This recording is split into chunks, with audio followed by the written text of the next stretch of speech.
بالعالمين والصلاة والسلام على سيد الأنبياء والمرسلين وعلى آله وأصحابه أجمعين. اللهم صل على سيدنا ومولانا محمد وعلى آل سيدنا ومولانا محمد وبارك وسلم. ما بعد. Alhamdulillah, previously we spoke of some of the etiquettes before engaging in salah and how to present our heart in salah and the importance of that. Then I said that there are some chapters that come up after that about the kayfiyya, the method of performing salah. And generally, Imam al-Ghazali is just speaking about the basics of how to perform salah. There are a few pointers here and there, but I think that for the sake of brevity, we can skip all of these chapters. There's a chapter of imama and leading the salawat, how to do that, which I think that we can skip, inshallah, as well as the etiquettes of salah of Jumu'ah, the day of Jumu'ah, which we can also skip, inshallah, so that we can take benefit from the etiquettes of fasting. So we're going to start with that, inshallah. And he says, Adabu Siyam, the etiquettes of fasting. لا ينبغي أن تقتصر على صيام رمضان. So the first thing he says is that do not limit yourself to the fast of Ramadan. فتترك التجارة بالنوافل وكسب الدرجات العالية في الفراديس. You, by just only fasting in Ramadan, you will miss out on a great business transaction, a business deal, because Allah subhanahu wa ta'ala says that He does a business deal with the believers by their wealth and their bodies as well. إِنَّ اللَّهَ اشْتَرَى مِنَ الْمُؤْمِنِينَ أَنفُسَهُمْ وَأَمْوَالَهُم بِأَنَّ لَهُمُ الْجَنَّةِ. So the business transaction that we are engaged in with Allah subhanahu wa ta'ala is we're trying to purchase Jannah from Allah subhanahu wa ta'ala. And the price, Nabi sallallahu alaihi wasallam in a hadith, Nabi sallallahu alaihi wasallam says, "Ala sil'atullahi al-ghaliya, ala sil'atullahi ghaliya, wa sil'atullahi al-jannah." The merchandise of Allah subhanahu wa ta'ala is very expensive. The merchandise of Allah subhanahu wa ta'ala is Jannah. So we in our lives are trying to purchase, we're trying to make a deal, basically utilizing our entire lives to make enough income so that in the hereafter, that income can serve as a means for us to enter Jannah. Inshallah, if Allah subhanahu wa ta'ala allows that to happen, Allah subhanahu wa ta'ala gives us the tawfiq for that. He can multiply those a'mal for us, give us incentives so that our income is much higher. And in the hereafter, inshallah, it'll outweigh our faults. If Allah subhanahu wa ta'ala wills, that will be the transaction that we make with Allah subhanahu wa ta'ala. So here Imam al-Ghazali uses that analogy. And he says that fasting is also a huge aid in making enough income so we can actually purchase Jannah. So we have enough. So he's saying if you only fast in Ramadan, you will be leaving out a huge means of earning a lot of income. That's how we should take a look at our a'mal. Look at your a'mal like your income. If you do that, how often do we look at our bank accounts? How often do we look at our investments? We're constantly thinking about them, looking at them, seeing if they're growing, seeing, our profits. If we took a look at our a'mal in the same light, if we say that, okay, how much did I grow? I got 5 more salah that I did yesterday. I did a full tarawih. I did some qiyamul layl. I fasted yesterday. So inshallah, my profit is huge, inshallah. I'm gaining. And this will allow me to save because I don't want to make some small purchases. I'm trying to purchase Jannah here so I can have an infinite life of happiness. So this will aid me in saving up for Jannah, inshallah. So when we look at it that way, then, inshallah, that will really motivate us to try to get as much a'mal as possible. So he is saying that if you leave out nawafil fast, sunnah fasts, and nafil fasts, optional fasting, then you will find out that you're not getting the highest stages in the hereafter. In order to get the highest stages of Jannah, we have to really do these extra a'mal. فتتحسر إذا نظرت إلى الصائمين كما تنظر إلى الكوكب الدري وهم في أعلى عليين. In the hereafter, there's a hadith actually that the people of Jannah will not regret anything of the world. They won't regret because they're in Jannah. Allah subhanahu wa ta'ala says, وَنَزَعْنَا مَا فِي صُدُورِهِم مِّن غِلٍّ. All types of remorse and any type of malice that anyone has had for anyone else, that will be removed in Jannah. But there's a hadith that the people of Jannah will regret over one thing, and that is that they didn't do more in dunya. And it won't be such a depression type of remorse, because there is no such thing in Jannah, but it will just be the idea that I'm happy where I am and I am fully content. However, if I had done more, I could have had more. So Imam al-Ghazali says that in Jannah, if you get there, you will look at people, you will be able to see other people's level in Jannah, and you'll see stars from your own Jannah. You'll see, like, different sources of light very, very far away. Imagine how far away stars are that give us that small pinpoint of light. They're light years away. So other people's Jannah will be ahead of us, and it will be like stars. And then if you ever get to that star, you'll find out that Jannah is much bigger than ours. So he says that you will be staring at their place like as if it's a bright star, and they're in the highest stages of a'la illiyin, because they used to fast, and we missed out on that opportunity. So he's saying that don't just do it in Ramadan. Inshallah, if you do it in Ramadan, that will be a means for you to get to Jannah. But once you're in Jannah, you don't want to look up and say, man, I wish I fasted like that person. He used to fast all the time. So he's saying that take advantage and get enough income right now, so that when it comes time for you to purchase Jannah, then you have something. والأيام الفاضلة التي شهدت الأخبار بشرفها وجزيل الثواب في صيامها يوم عرفة ويوم عاشوراء والعشر الأول من ذي الحجة والعشر الأول من المحرم ورجب وشعبان. The different days in which the virtues of fasting are listed in the hadith and in the sunnah and he listed them. He says the day of Arafah, and that is the 9th of Dhul Hijjah. Fasting on that day holds immense reward. So definitely don't miss out on that. Yawm Ashura, we did a full program on these days. We did one speaking about Ibrahim alayhi salam, the significance of Hajj, and about Arafah itself, fasting on that day. We spoke about fasting on Ashura, alhamdulillah. I believe these programs are available on our YouTube page if anyone wants to check up on those. So he's saying fasting on Ashura is very beneficial. وَالْعَشْرُ الْأُوَلْ مِنْ ذِي الْحِجَّةِ, the first 10 days of Dhul Hijjah, and that is coming up. So after Ramadan, about 2 months later, we'll have Dhul Hijjah. Those 10 days are so valuable and so beloved to Allah subhanahu wa ta'ala that after these 10 days of Ramadan, these are the greatest nights. They say those are the greatest days in the year. So it's really virtuous to fast those full 10 days leading up to the 9th. And obviously on Eid, we don't fast.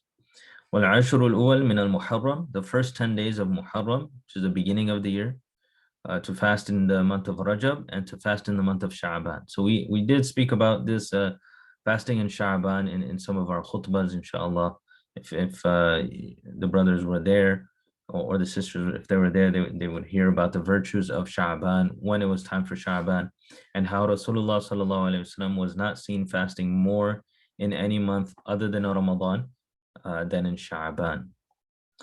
So these are virtuous times to keep fast. So we should try our best, at least in these sunnah times, to keep those fasts. Also, the 6 fasts in Shawwal, which is the month that is coming right now, right in front of us. In a few days, we're going to be experiencing Shawwal. So 6 fasts in that time is also recommended. You can do more as well. وصوم الأشهر الحرم من الفضائل وهي ذو القعدة وذو الحجة والمحرم ورجب واحد فرض وثلاثة سرد وهذا في السنة. So he's saying that also the Ashhurul Hurum, these are sacred months. They used to have even more commandments regarding these sacred months before, but then they became abrogated. But there is still the sacred aspect about these months still remain, where we still show them respect by fasting in great deal in these months. These months are Dhul Qa'dah and Dhul Hijjah. These are the 2 last months of the year. Muharram, the first month of the year. So these are 3 months straight. Wa Rajab, and Rajab comes a little bit later. So he's saying that one of them is separate, Rajab is separate, and then the 3 other months they're together one after the other. So you got Dhul Qa'dah, Dhul Hijjah, Muharram, all three together. It's recommended to fast in these months. You don't have to fast every single day, but keep more fasts than you would on a normal basis. If you're habitual of performing or observing fasts on Mondays and Thursdays, on these months you can do Mondays, Thursdays, and Saturday. So you're doing an extra day, then you'll get even more reward. So these are the days in the year or the months in the year in which it is recommended to fast. وَأَمَّا فِي الشَّهْرِ فَأَوَّلُهُ وَأَوْسَطُهُ وَآخِرُهُ. And he's saying that on a monthly basis, to fast on the first day of the month, the middle of the month, and the last of the month. Now, I'm not sure if this is Imam al-Ghazali's side, but I don't recall any hadith in the first and the last day of the month, in the middle of the month. I do, and he's going to mention Ayyamul Bid after that. But he's also saying that the first day of the month, the middle of the month, and the end of the month, possibly because by fasting in the first of the month, we are attracting the barakah of Allah subhanahu wa ta'ala to bless us in that entire month. The middle, because it's already in Ayyamul Bid, and the end, so that we seek his istighfar. And when the month finishes, we finish off on a good note. So he's saying that 3 days in a month, the first, middle, and the end. And then he says, وَالْأَيَّامُ الْبِيض وَهِيَ الثالث عشر والرابع عشر والخامس عشر. It's also sunnah of Rasulullah sallallahu alaihi wasallam to fast in a month the 3 middle days. And these are called the white days or the bright days. That is because the moon is full on these 3 nights, the 13th, 14th, and 15th of the lunar calendar, not the Gregorian calendar. So we're not going according to May or June. We're going to be going according to Ramadan, Shawwal, Dhul Qa'dah, Dhul Hijjah, etc. That's because the 13th of May is not necessarily going to be a full moon. So these 3 days are really emphasized that Rasulullah sallallahu alaihi wasallam would continuously fast on, especially the Ayyamul Bid, these 3 days. وَأَمَّا فِي الْأُسْبُوعِ. So what he's doing is going from a yearly basis, monthly basis, and a weekly basis now. So the yearly basis, we talked about the months and the special days. We had Arafah, you have the first 10 days of Dhul Hijjah, etc. That's on a yearly basis. On a monthly basis, first, middle, and end, or what is mentioned in the hadith, more of in a practice of Rasulullah sallallahu alaihi wasallam, 13th, 14th, and 15th of every month, lunar month. And on a weekly basis, وَأَمَّا فِي الْأُسْبُوعِ فِي الْإِثْنَيْنِ وَالْخَمِيسِ وَالْجُمُعَةِ.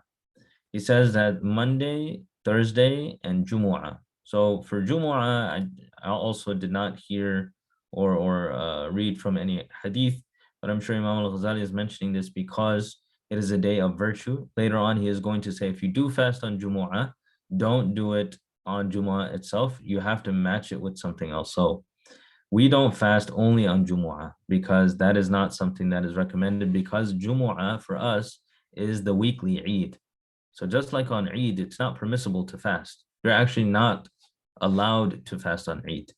So on a weekly basis, we have a day of Eid. It's a celebration, and that is our Jumu'ah. And Muslims celebrate by doing more ibadah and also gathering, having time for family, spending time with family, doing things that is halal, obviously, and being happy in congregation. So just fasting on Jumu'ah would not be allowed because that is a day of celebration. But if someone really wants to fast on Jumu'ah, you have to do it Thursday, Friday, or Friday and Saturday as well. So you have to show that you are actually fasting for a number of days, and Jumu'ah just falls in there. So don't just fast on Jumu'ah. There's no extra reward for that. But Mondays and Thursdays, these are definite things that were recommended and actually practiced by Rasulullah sallallahu alaihi wasallam. So then he says, فَكَفِّرْ ذُنُوبَ الْأُسْبُوعِ بِيَوْمِ الْإِثْنَيْنِ وَالْخَمِيسِ وَالْجُمُعَةِ. You will expiate the sins that you have collected for yourself during the week by fasting on these days. So we're sinning throughout the week. We sin on a daily basis. If we fast, then fasting is a means for us to receive forgiveness. So by fasting on Monday, all the sins that we have done from Friday, Saturday, and Sunday, those are taken care of. Inshallah, Allah will forgive us. And on fasting on Thursday, the sins that we committed from Monday to Wednesday, those are forgiven. So that is something that we should take, take advantage of. And we know the hadith, Nabi Sallallahu Alaihi Wasallam says that the a'mal on a weekly basis is presented to Allah subhanahu wa ta'ala on Monday and Thursday. And I would like that my a'mal are presented to Allah subhanahu wa ta'ala in the state that I am worshiping Him. And that is why, one of the reasons why Nabi Sallallahu Alaihi Wasallam would fast on Mondays and Thursdays. And then he says, so that is how we expiate, or we get forgiveness for the sins of the week. وكفر ذنوب الشهر باليوم الأول من الشهر واليوم الأوسط واليوم الآخر والأيام البيض. And he's saying that the way we seek forgiveness for the entire month is fasting on the first, fasting in the middle, fasting on the end, the last day of the month, and fasting the 3 days in the middle. So there's plenty of fasts that we can do if we wanted to keep it up. And this is actually the best time to start, because when you start in the middle of the year, you naturally don't have courage. I'm speaking about myself. Sometimes I feel that, it's difficult. If I fast, I have to teach or I have to do something. I'm not going to have the energy for it. Or if I have to go to work, I have to do some physical labor, I'm not going to have any energy for it. So then my nafs gets the better of me. Right when we're coming out of Ramadan, we have a lot of energy because Allah subhanahu wa ta'ala has shown us that we have done it. We're fasting on almost a whole month straight, and alhamdulillah, we're managing. Yes, our energy levels are low, we take an extra nap, but we can do it. So now, right when we come from Ramadan, our bodies are still used to that. So if we implement this right away, inshallah, it can be something, it can become a habit. If I wait a month, then all of the efforts that I've put in, all of the physical benefits that I've gotten from Ramadan may go wasted, and not wasted in the sense of, the deeds are wasted, but the sense that I will not keep up with those fasts. So let's try right after Ramadan to start this Mondays, Thursdays, 3 days in the middle of the lunar month. And if you really want the first, middle, and last, like Imam al-Ghazali is saying, although those I have not seen that it is a emphasized sunnah, but Mondays, Thursdays, and the 3 days in the middle of the month, that is a very emphasized sunnah. Inshallah, we should do that. You will see that more than 1/3 of your month is being spent in fasting. So then that translates to more than 1/3 of your life. And then when you couple that in with Ramadan, it becomes almost half. Almost half of your life, you're fasting. And he's going to talk about at the end of this chapter why we should, just mentions that one hadith, why we should really try to fast as much as possible. He already gave us that incentive that, we don't want to look up in Jannah and see someone else way above us. We don't really want to compare either, but when you see someone else like doing well and you're happy for the person, and you're reminded of the fact that you didn't do as well and you had the opportunity to do so. So let's take full advantage, inshallah. Then he says, وَكَفِّرْ ذُنُوبَ السَّنَةِ بِصِيَامِ هَذِهِ الْأَيَّامِ وَالْأَشْهُرِ الْمَذْكُورَةِ. And the way you cover the sins of the entire year is by doing these, the weekly, the monthly fasts, and those fasts that we talked about in the beginning, especially like we talked about in Ashura, and we talked about the 15th of Sha'ban, that program, inshallah, that we did. Some of you were there at that time. We talked about how that fast can cover the sins of the entire year. There's some opinions in that regard, and that is something really a great advantage that we need to take. So that is how we will get Allah's forgiveness through our entire year. And we should try to incorporate these. Really be serious and make that schedule for yourself. And we should try our best. ولا تظنن إذا صمت أن الصوم هو ترك الطعام والشراب والوقاع. So now, at first, he's mentioning the organization of fasting that we should have and incorporate into our daily life, our annual life, how we should go about that. So he's mentioned that. Now he's going to start talking about the method of fasting. How should we fast, and what should we be careful of when we are keeping a fast? He says, don't think that when you fast, fasting is just not eating, not drinking, and avoiding relations. That's not fasting. That is a major aspect. Those are the pillars of fasting. But just like if someone says, what is Islam? And you say, okay, we have 5 pillars. Did you encompass all of Islam by mentioning the 5 pillars? No, that is a good way to explain what Islam is. Okay, We have iman, salah, fasting, hajj, and zakah. That's a very great way to explain in a very brief way what Islam is. But there's so much more to Islam. There's the the taqwa. There is tawakkul in Allah. There's our relationship with Allah, our relationship with Rasulullah, how we look at the other deens, how we interact with people, our character. There's so much to Islam. So in the same way, if we think that fasting is just not eating, not drinking, and avoiding relations, then yes, that's a good definition of fasting, but it definitely doesn't encompass all of what fasting is supposed to be. فقد قال رسول الله صلى الله عليه وسلم كم من صائم ليس له من صيامه إلا الجوع والعطش. There's a hadith, Nabi sallallahu alayhi wasallam is reported to have said, there are so many people that fast. So he said that they are fasting. There's so many people that fast. However, they get nothing from their fast except from a hungry stomach and a thirsty mouth. They will only have hunger and thirst from their fast. What is Nabi sallallahu alaihi wasallam saying? He's saying that they are fasting, but in terms of reward, they're not getting that full reward. They're not fully taking advantage of what a fast is. So what this hadith tells us is that there's something more than just not eating, not drinking, and no relations. There's something more than that. Because if someone is doing just the bare minimum, but he's not getting all the reward, that means he's missing something. And what is he missing? So then Imam al-Ghazali is saying, بل تمام الصيام بكف الجوارح كلها عما يكره الله تعالى.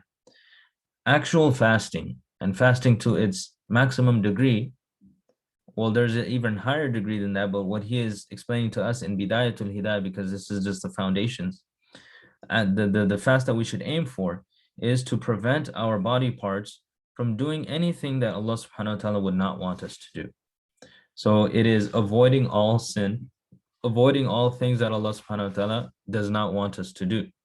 So that's more than just no drinking, no eating, and no relationships. That is, character, having good character, not backbiting someone, not doing any type of other sin, not harming anyone, being kind to people. All of these are part of fasting. So fasting is very multifaceted.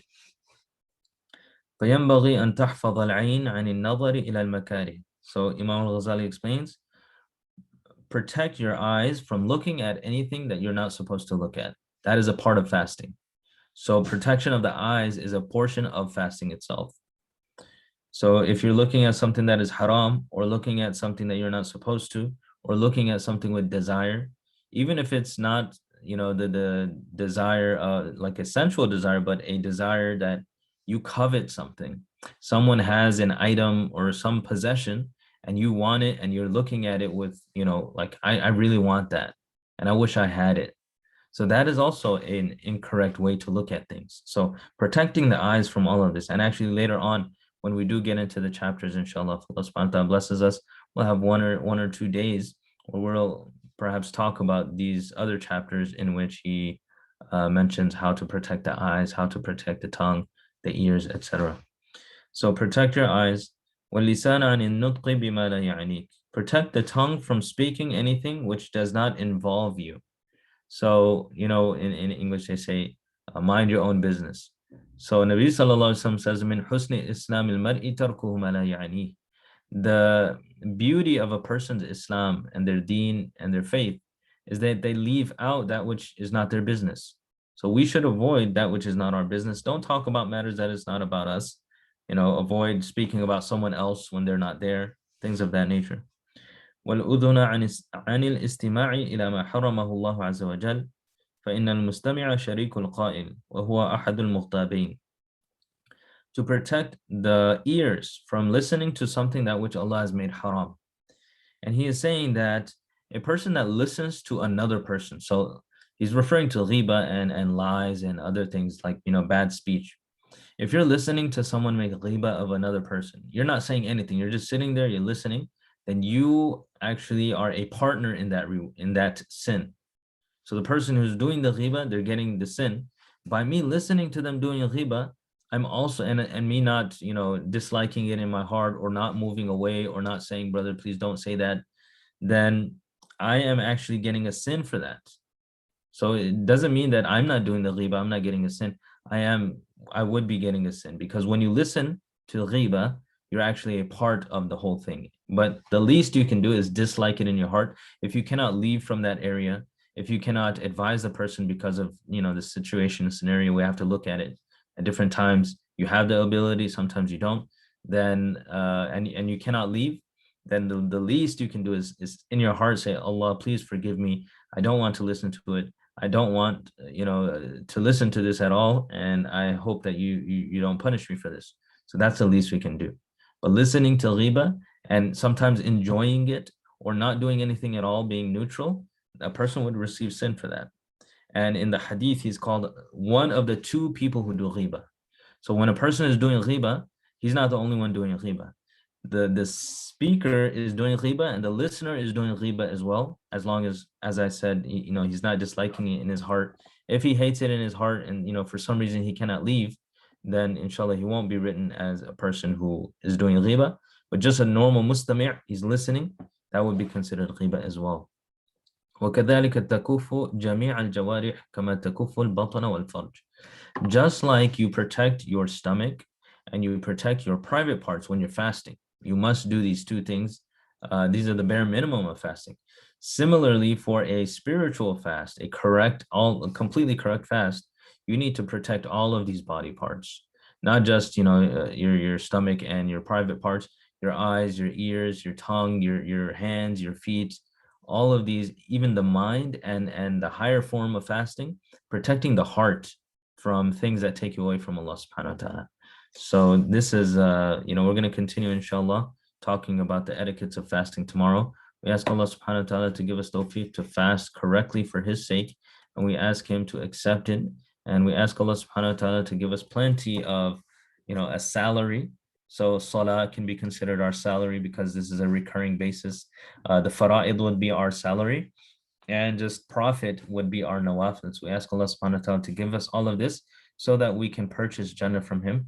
And definitely we can never purchase Jannah with whatever we have. So we ask Allah subhanahu wa ta'ala to give it to us with his grace and fadl and mercy upon us.